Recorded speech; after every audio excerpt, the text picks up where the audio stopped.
unacheza toka asubuhi. Unarudi jioni unanyata, kofia wazazi watakupiga. Unafika ndani unakuta wazazi hawapo. Unajua kuna kafiri fulani au nirudi kucheza. Yaani ni mtoto yule unakuwa kama mzazi. Sasa hawa wazazi wakirudi utaniambia umetoka wapi? Hatari sana vitoto vya Tanzania hivi.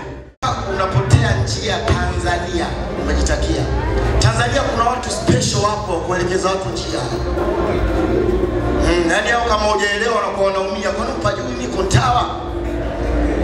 Hasa jichanganye umepotea mtaani unaenda kijiweni. Na ukijua kabisa usula ngeni kapotea wanakuwa na vimba hiyo. Unaenda pale unaulizia bwana kwa Mama Shakila wapi? Wanakuambia Mama Shakila yupi? Mama Shakila ana dread, Mama Shakila wenye dread wako wanne. Wewe unataka Mama Shakila gani? Namtaka Mama Shakila ana dread hivi afu ana kidoti. Mama Shakila mwenye dread na kidoti wako wawili. Mmoja na kidoti usoni, mwingine na kidoti kwenye mgongoni. Cha mgongoni usidulize nimekijuaje. Unajiuma unakwambia unakuwa unajiongeza.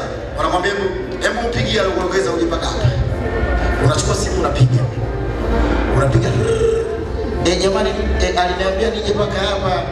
Mama nimefika hapa umenielekeza. Wanakuwa na haraka wanakunyang'anya mpaka simu. Hebu lete kwanza. Umemwelekeza kwa Mama Shakila gani? Mwenye kidoti. Basi. Wanakata simu kama wapiga wao. Sasa pale omba umemkuta mmoja.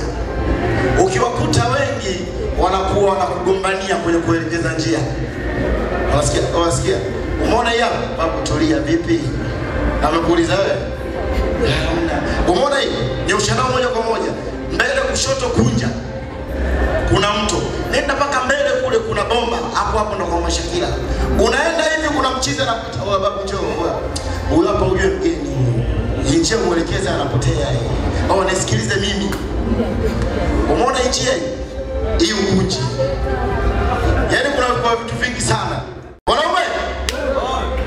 Mwanaume lijali shababi una midevu ya kutosha. Alafu unakuta mwanaume anajisifia kabisa mimi na boda boda yangu.